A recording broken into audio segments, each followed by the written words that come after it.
His name was King Barabbas. I am King Barabbas.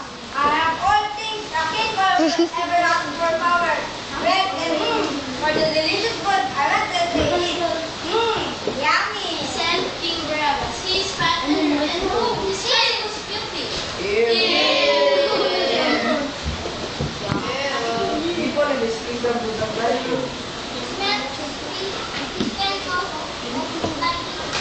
True. When we asked for it, he refused to listen. That's right. He didn't do anything to better his kingdom. We are starving. Correct. One day, an old beggar showed up in the castle while the king was sleeping. She asked, Pwede ba hindi na kinamang Go away! I don't have anything to give you. Give me anything. Said the king.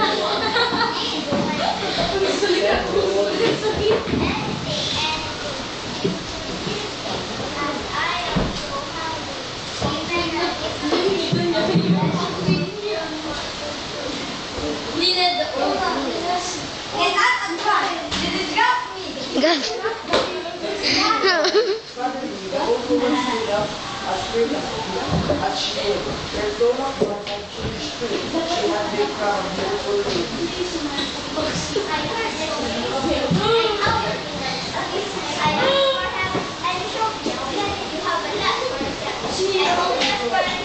Nakikita ka. She said echoing a strong voice. No one will love you, and no one will remember you when you are back. The beautiful lady disappeared. Such a crazy woman. Present the king, and he continued eating. His music passed, and the king got sick and slowly weakened.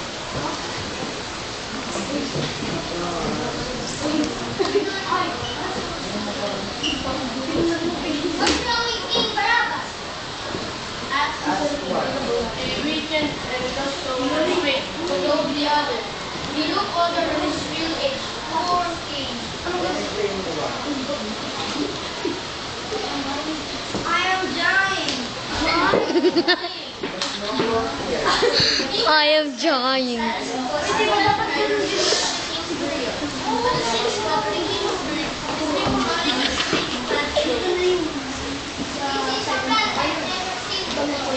Oh, It's good thing we are following our services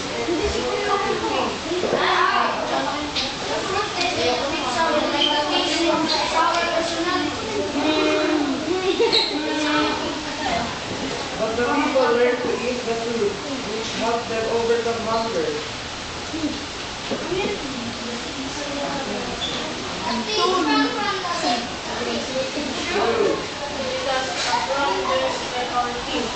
That's right. So let's name the tree Barabbas. Correct.